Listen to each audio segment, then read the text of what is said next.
అమలాపురంలో ఓ వ్యక్తి దారుణ హత్య తీవ్ర కలకలం రేపింది. కిడ్నాప్ ఆపై హత్య చేసి వశిష్ట నదీపాయలో పడేయడంతో అమలాపురంలో హైటెన్షన్ కొనసాగుతోంది. కంచిపల్లి శ్రీను దారుణ హత్యపై కుటుంబ సభ్యులు ఆందోళన వ్యక్తం చేస్తున్నారు. 5 రోజులైనా నిందితుల్ని అరెస్ట్ చేయలేదంటూ రోడ్డుపై ధర్నా చేశారు. కనుబొమ్మలు తొలగించి నాలుక కోసి కళ్ళు తీసేసి పాశవికంగా హత్య చేశారంటూ కుటుంబ సభ్యులు ఆవేదన చెందుతున్నారు. కాసుబాబు శంకర్తో పాటుగా మరికొందరు హత్య చేసి గోదావరిలో పడేశారంటూ శ్రీను భార్య ఆరోపిస్తోంది. ముందుగా కిడ్నాప్ కేసు కట్టారంటూ పోలీసులు, ఆ తర్వాత గోదావరిలో శ్రీను మృతదేహం లభ్యమైనట్టుగా చెప్తున్నారు. మృతుడి కుటుంబ సభ్యులతో డీఎస్పీ చర్చించారు. త్వరలోనే నిందితులను అరెస్ట్ చేస్తామంటూ హామీ ఇచ్చారు. ఈ నేపథ్యంలో అమలాపురంలో ఆ వ్యక్తి హత్య కాస్త కలకలం రేపుతోంది. ఇక ఏకంగా హత్య చేసి వశిష్ట గోదావరి నదీపాయలో పడేయడంతో ఈ అంశం తీవ్ర కలకలం రేపింది. ఒకప్పుడు ఆధిపత్య పోరు, మరోపక్క పాత కక్షలు వెరసి దారుణంగా ఉండే అమలాపురంలో చాలా కాలంగా ప్రశాంతంగా ఉంది. అయితే మళ్ళీ పాత కక్షలు రాజుకుంటున్నాయి. ఈ క్రమంలోనే ఓ వ్యక్తి దారుణ హత్య కలకలం రేపుతోంది. అమలాపురం కొంకాపల్లికి చెందిన వ్యక్తి వారం రోజులుగా అదృశ్యం కాగా మంగళవారం మధ్యాహ్నం నాటికి పి గన్నవరం మండలం ఏనుగుపల్లి వద్ద వశిష్ఠ నదీపాయలో డెడ్ బాడీ లభ్యం కావడంతో హత్యగా తేలింది. తన భర్తను హత్య చేసి ఉంటారనే అనుమానం ఉన్న వారిపై అతని భార్య దేవి పోలీసులకు ఫిర్యాదు చేసింది. ఘటన స్థానికంగా సంచలనం రేకెత్తించింది. వారం రోజుల క్రితం స్నేహితులతో బయటికి వెళ్ళిన తన భర్త శ్రీను కనిపించడం లేదంటూ అమలాపురం పట్టణ పోలీసులకు ఆయన భార్య ఫిర్యాదు చేసింది. తన భర్త ఆచూకీపై ఎటువంటి పురోగతి లేదని ఆరోపిస్తూ అమలాపురం పట్టణ స్టేషన్ వద్దకు మృతుడి కుటుంబీకులు, బంధువులు పెద్ద ఎత్తున వచ్చి ఆందోళనకు సిద్ధపడ్డారు. ఈ క్రమంలోనే పోలీసులు దర్యాప్తు చేస్తున్నామని, త్వరలోనే ఆచూకీ పట్టుకుంటామని తెలపడంతో తాత్కాలికంగా విరమించుకున్నారు.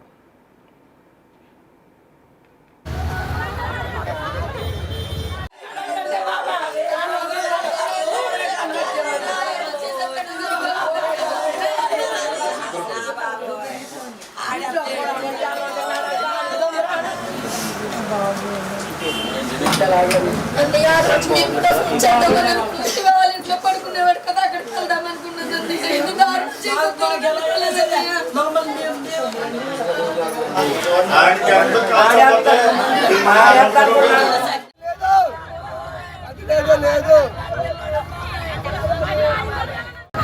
ఎవరో అధికారి వెంకటలక్ష్మి ఆవిడ అంటదానంతో చేస్తారంట.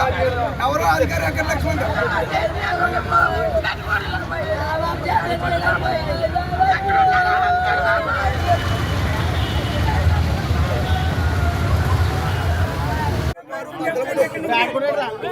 కదా.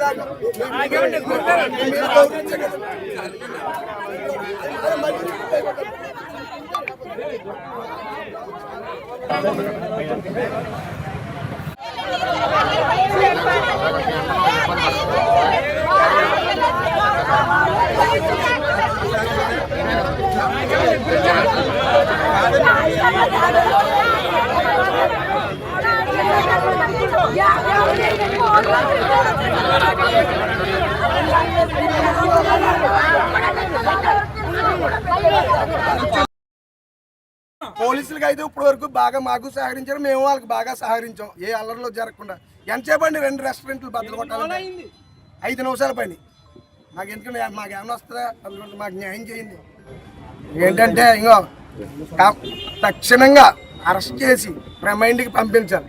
యాంటీస్ బ్యాటరీలు వేసుకుంటారు పైన ఎక్కడో ఒక డమ్మిగల్ని ఇద్దరు సరంగా చేసేసి ఆ టైప్ వచ్చి వెనకాల ఉండి యాంటీస్ బ్యాటరీలు వేసుకునే బలం అయితే మళ్ళీ మా పోరాటం ఇలాగే కొనసాగుతుంది. ఇంకా దీనికన్నా డబుల్ త్రిబుల్ ఉద్రిక్త అయిపోతుంది.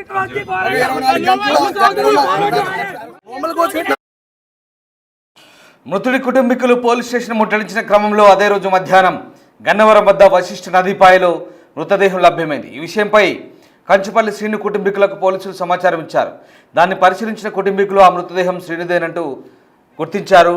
మృతుడి శరీరంపై అతని భార్య, కుమార్తె పేరుతో పాటు ప్రముఖ దర్శకుడు సుకుమార్ పచ్చబొట్టు ఉండగా అది శ్రీను డెడ్ బాడీనే అని నిర్ధారించారు. మృతదేహం దొరికిన పరిస్థితిని బట్టి చనిపోయి 3 రోజుల పైగా అయి ఉంటుందని భావిస్తున్నారు. మృతదేహాన్ని అమలాపురం ఏరియా ఆసుపత్రి తరలించి పోస్టుమార్టం నిర్వహించారు.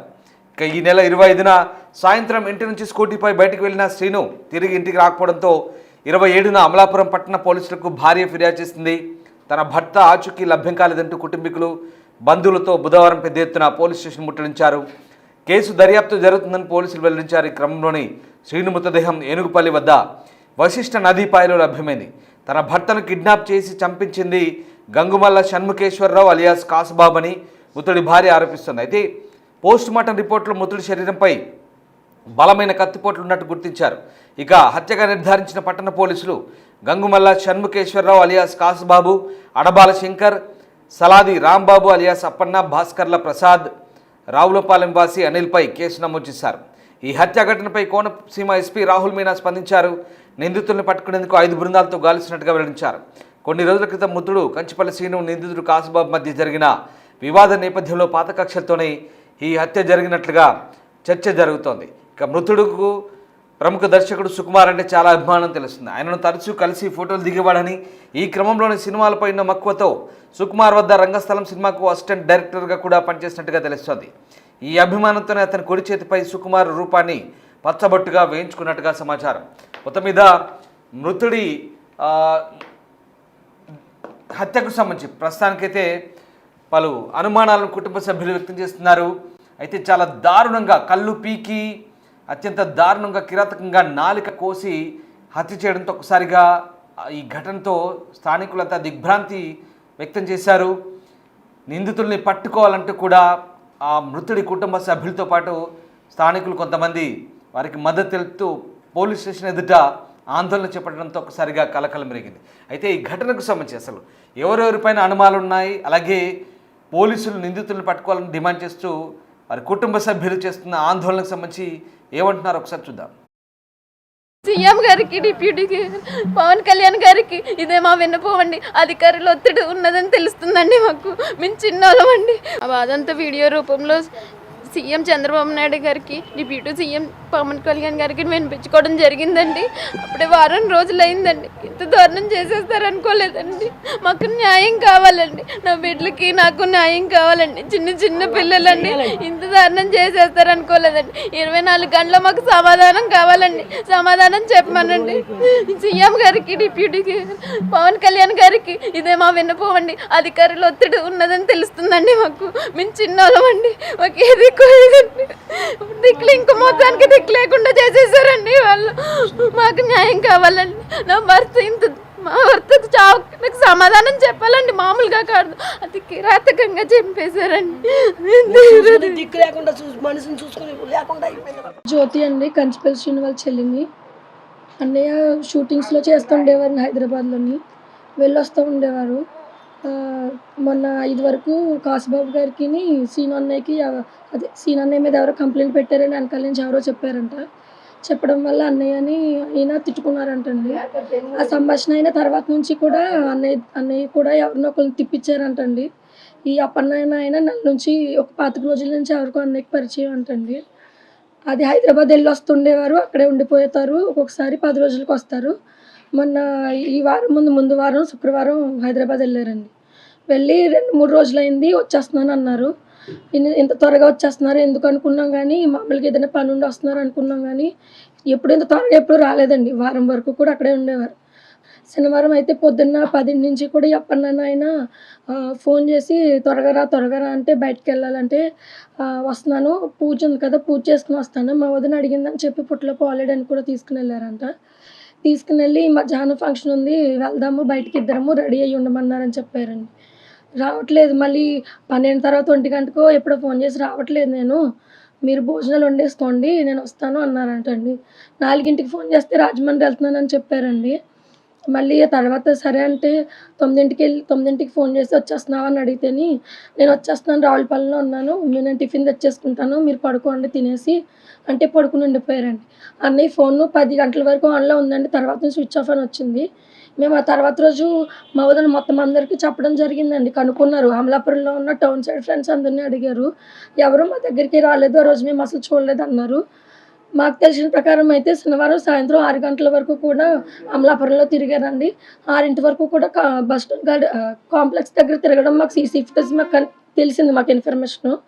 తర్వాత నుంచి కూడా మాకు అన్నయ్య కనిపించకపోవడం వల్ల ఆదివారం అంతా వెతికి ఆదివారం సాయంత్రం మా వదిన వచ్చి మాకు చెప్పడం జరిగింది.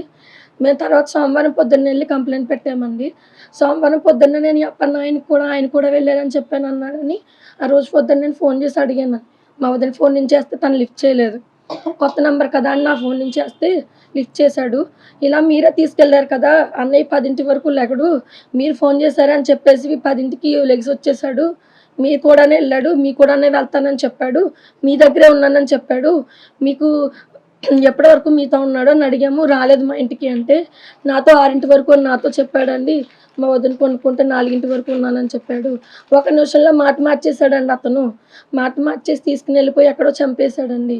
మెయిన్ విట్నెస్లు అయితే ఎవరో గంగవల్లి కాసుబాబు గారు, అడబాల శంకరు, ఈయనకు సుఫారీ ఇచ్చారంటండి. మేము ఎన్ని లక్షలు ఇస్తాము, నువ్వు నల్లాల్లో చంపేసే అతన్ని అని చెప్పారంటండి. ఈ నల్లాల మట్టి అతనితో జాయిన్ అయ్యాడు కానీ ఈడి కొత్తగా వచ్చాడు ఏం చేసేస్తాడని అనుకోలేదండి. అంత నమ్మించి మోసం చేసేసాడు. ముందు రోజు కూడా వస్తే కోటా బియ్యం వండుకొని తినేవాళ్ళమండి మేము. మాకు అంత ఇది లేదండి, మేము ఉన్న వాళ్ళం ఏం కాదు. కోటా బియ్యం వండుకొని తినేవాళ్ళమండి. వాడు తిన్నంటే ప్యాకెట్ రైస్ వండి పెట్టి చేపల కూర వండి పెట్టిందండి మా వదిని. మా అన్నయ్య కూర్చుని వడ్డించాడండి ఆడి కంచంలో. మా పిల్లలు ఉంటే పిల్లలకు కూడా తినిపించాడండి. వాడికి చేతులు ఎలా వచ్చాయండి మా అన్నయ్య చంపడానికి? ఇంత కిరాతకంగా చేసేస్తారా అండి? ఒక మాట అంటే సుఫారీ ఇచ్చి చంపించేస్తారా అండి? ఆ డబ్బులు మేమైనా పడేద్దాం కదండి, మా అన్నయ్యని మాకు వదిలేచ్చు కదండి. చంద్రబాబు నాయుడు గారికి, డిప్యూటీ సీఎం పవన్ కళ్యాణ్ గారికి కూడా మా బాధని వీడియో రూపంలో వ్యక్తపరిచామండి. ఆయన కూడా కొంచెం తొందరగా రెస్పాండ్ అయ్యి మా కుటుంబానికి న్యాయం చేయవలసిందిగా మేము కోరుకుంటున్నాము. ఆల్రెడీ ఇటువంటి సంఘటనలు ఇంత దారుణంగా ఎప్పుడు జరగలేదండి. ఇలాంటి ఇంత దారుణంగా ఇంత కిరాతకంగా ఇంత నీచంగా హింసించిన వాళ్ళని ముందరికి వచ్చి ఎలాగైనా వాళ్ళకి తగినంత శిక్ష కూడా కాదండి, వాళ్ళకి మా ముందర నుంచోబెట్టమని చెప్పండి. ముందు పోలీసులు అరెస్ట్ చేసేసి తీసుకెళ్ళి బెయిల్ ఇచ్చేసి మళ్ళీ బయట తిరిగేలా కాదండి, మా ముందర నుంచోబెట్టమని చెప్పండి. మేము ఒకటే వేడుకుంటున్నామండి, ముఖ్యమంత్రి గారు చంద్రబాబు నాయుడు గారికి, డిప్యూటీ సీఎం పవన్ కళ్యాణ్ గారికి ఆల్రెడీ ఈ విషయం చెప్పడం జరిగింది, వీడియో రూపంలో పంపించడం జరిగింది. తక్షణమే వాళ్ళు వెంటనే రెస్పాండ్ అయ్యి మా కుటుంబానికి న్యాయం చేయాలని మేము కోరుకుంటున్నాము. నమస్తే, నా పేరు కంచిపల్లి అంజబాబు, నేను జనసేన కార్యకర్తని. మా అన్నయ్య కంచిపల్లి శ్రీనివాస్ గత శనివారం పొద్దున్న నాగుల చవితి రోజు నాడు ఇంట్లోంచి బయటకు వెళ్ళడం జరిగింది. మళ్ళీ తిరిగి రాలేదు. సాయంత్రం 9 గంటలకి మా వదిన గారికి ఫోన్ చేసి రావులపాలెంలో ఉన్నాను, టిఫిన్ చేసి వచ్చేస్తానని చెప్పాడు. సరే కదని చెప్పి ఇప్పుడు వెళ్ళినా బయటకు వచ్చేస్తారు కదని చెప్పి మేము పట్టించుకోలేదు. ఆ రోజు నైట్ 10 గంటలకి ఫోన్ ఆగిపోయి సోమవారం కంప్లైంట్ ఇస్తాం జరిగింది 10 గంటలకి. పోలీసులు రియాక్ట్ అవి వాళ్ళ పనాలు చేసుకుంటుంది. తర్వాత ఒక 4 బుధవారం నాడు పొద్దున్న ఒక గుర్తు తెలియని మృతదేహం లభ్యమైందని గన్నవరం ఏనుగుపల్లి గోదావరి దగ్గర సీఏ గారు నాకు ఫోన్ చేయడం జరిగింది. వాట్సాప్లో ఫోటో పెట్టారు. అది చూసి ఇది మా అన్నయ్య కాదండి, మా అన్నయ్య గుండె అయ్యి ఉండదు, మా ఊడికి ఇంకా సన్నంగా ఉంటాడు అని చెప్పాను. సరే అని చెప్పి మేము కూడా అది కాదులే అని చెప్పి వెళ్ళలేదు. తర్వాత మళ్ళీ అది ఆ బాడీని వెనక్కి తిప్పి ట్యాటూలు అయ్యి ఉంటాయండి మా అన్నయ్యకి, ఆ ఫోటోలు మళ్ళీ పెట్టడం నాకు జరిగింది. సరే ఇదేనండి మా అన్నయ్య అని నేను కన్ఫర్మ్ చేసిన జరిగింది. కానీ ఇంత దారుణంగా ఇంత చిత్రహింసలు పెట్టి చంపడం అన్నది చాలా దారుణం. ఎక్కడ చూడలేదు నేను, సినిమాల్లో అయితే చూశాను కానీ బయట అయితే ఇంత దారుణమైన సంఘటన ఎక్కడ జరగకూడదు, ఎవరికి జరగకూడదు, ఇటువంటిది అసలు ఎవరికి రాకూడదు కూడా. ఎందుకంటే గుండు గీసేసి మొత్తం చాలా చిత్రహింసలు పెట్టేసి రైట్ సైడ్ చెస్ట్లో పొడిచేసి నెక్ మీద రో పెట్టి బిగించేసి అది అంత దారుణం అన్నది చాలా కఠినంగా చంపారు చిత్రహింసలు పెట్టి. ఇటువంటిది ఎవరికి రాకూడదని కోరుకుంటున్నాను. కానీ ఇలా చేయించిన ఇప్పుడు వాళ్ళు ఎవరో సీన్లో ఉన్నారో నాకు తెలుసు, ఎదర కొంతమంది వ్యక్తులను పెట్టి చేయించి వెనకాలే ఉండి సునకానందం పొందారు ఈయన చిత్రహింసలు పెడుతుంటే. మరి ఎంత దారుణం అన్నది ఒక ఆడియో సంభాషణ వల్ల ఇంత దారుణంగా చేస్తారని మేమేమనుకోలేదు. పోనీ పెద్ద మనుషులు ఉన్నారు మాకు, ఆ పెద్ద మనుషుల్లో కూర్చోబెట్టి ఏమన్నా సాల్వ్ చేసుకుంటే అవ్విది, కానీ ఇంత దారుణంగా చేస్తారని నేను ఎప్పుడూ అనుకోలేదు.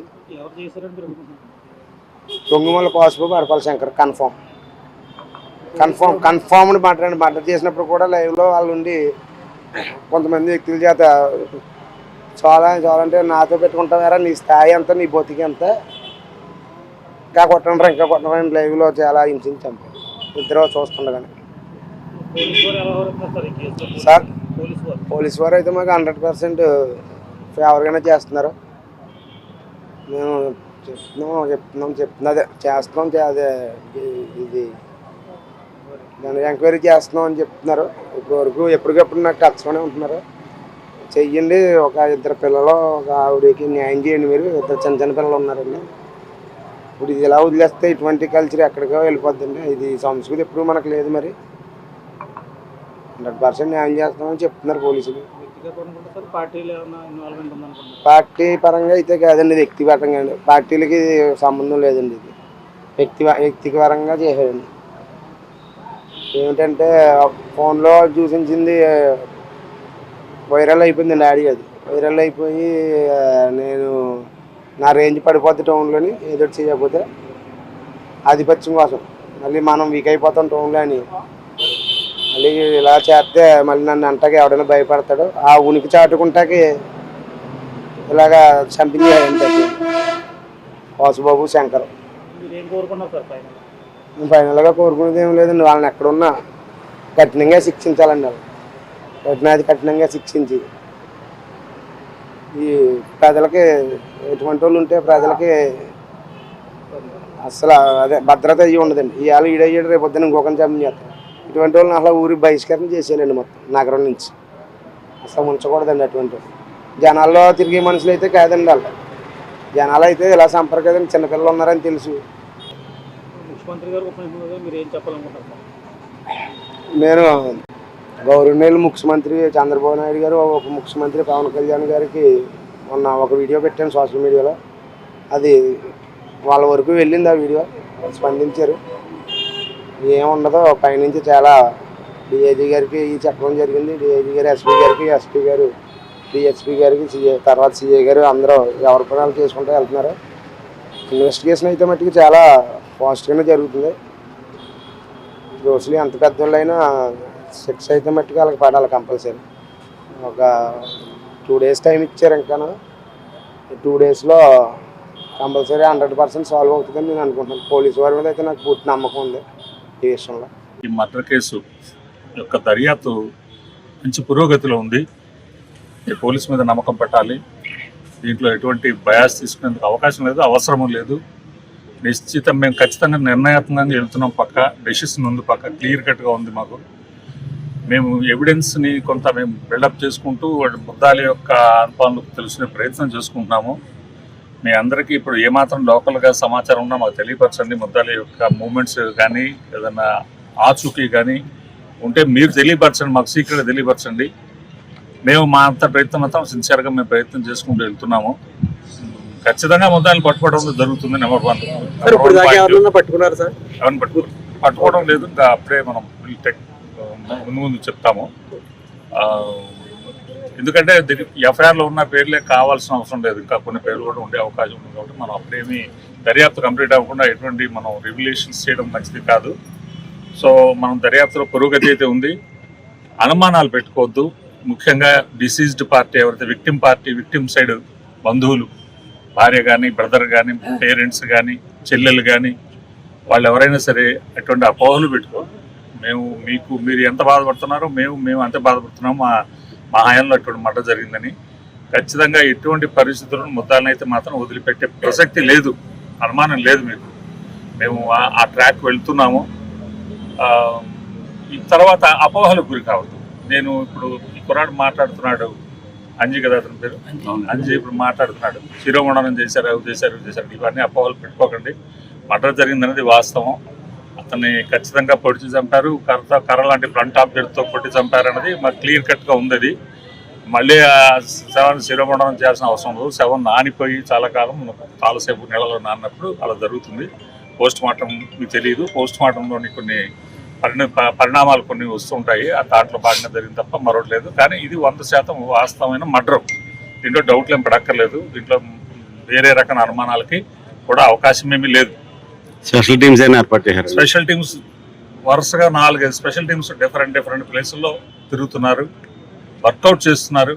టెక్నికల్ సైడ్ కూడా మేము ఈ సీసీ కెమెరాలు ఆ యాంగిల్లో కూడా ఒక టీం కంటిన్యూ తిరుగుతుంది. ఎక్కడన్నా మనకి ఎవరెవరు ఉన్నారు, ఎక్కడెక్కడ ఉన్నారు అనేది ఆ రూట్ అంతా ఎంటైర్ మూవ్మెంట్ ఏరియా చేసిన ఏరియా అంతా మనం వెతుకుతున్నాము. మనకు లక్కీలీ ఉన్న కొన్ని క్లూస్ వచ్చే అవకాశం ఉంటుంది. అయితే ఒకటి బేసికలీ ముద్దాయిల్ని విషయంలో ఇప్పుడు మీరు ఏదైతే ఎఫ్ఐఆర్లో మెన్షన్ చేసిన ముద్దాయిలు ఉన్నారో మెజారిటీ 90% వరకు చాలా వరకు అదేనన్నదిగా మనకి సుమారుగా చాలా వరకు ఎవిడెన్స్ వస్తుంది. మనం ఇంకా రిమైనింగ్ ఇంకా ఎవరినైనా దాంట్లో చేసి ఉండవచ్చు, హైర్ చేసి ఉండొచ్చు, ఆర్ ఇంకా ఎవరైనా పార్టిసిపేట్ చేసి ఉండొచ్చు. సో అది మనకి ముందు మనకి ముద్దాలు దొరికినప్పుడు కానీ అదర్ క్లూస్ వచ్చినప్పుడు కానీ మనకు తెలుస్తుంది. అయితే ఇటువంటి సమయం ఏంటంటే మేము మా టౌన్ సిఐ గారు, మా టౌన్ సిబ్బంది, ఎస్ఐలు, ఈవెన్ రూరల్ సిబ్బంది, మొత్తం సబ్ డివిజన్లో ఉండి కనీసం 4 ఎస్ఐలు, 5 ఎస్ఐలు, 2 సిఐలు, 3 సిఐలు, 4 సిఐలు గట్టిగా వాళ్ళు ఇదే పని మీద తిరుగుతున్నారు. కంటిన్యూ ఒకళ్ళ తర్వాత ఒక టాస్క్ తిరుగుతున్నారు. అన్ని స్థానికంగా ఉండి మొత్తం అన్ని రకాలుగా ఆర్గనైజ్ చేసుకుంటున్నాం ఇన్వెస్టిగేషన్. మనం ఖచ్చితంగా ముద్దాలు పట్టుకోవడం జరుగుతుంది, కఠినంగా శిక్షించడం జరుగుతుంది. అందులో ఎవరు అపోహ పెట్టుకోవద్దు. తర్వాత రెండోది ఏంటంటే కొద్దిగా దర్యాప్తుకి మీరు కూడా సహకరిస్తున్నారు. ఆ సహకారం కంటిన్యూ చేయండి. మీరు ఎక్కువ పరీక్షలు పెడితే ఏమవుతుందంటే మేము మిమ్మల్ని సాటిస్ఫై చేయడం కోసం మేము తప్పులు చేసే అవకాశం ఉంది దర్యాప్తులో భాగంగా. కాబట్టి చక్కగా దర్యాప్తు కొనసాగనివ్వండి. మేము మీ అందరికీ కుటుంబ సభ్యులకి ఇప్పుడు మన రమణబాబు గారు పెద్దలందరూ వచ్చారు ఇక్కడ, వారి సమక్షంలో మీ కుటుంబ సభ్యులందరూ కూడా మేము కూడా హామీ ఇస్తున్నాము. దీంట్లో 100% కుటుంబాన్ని న్యాయం చేయడం జరుగుతుంది.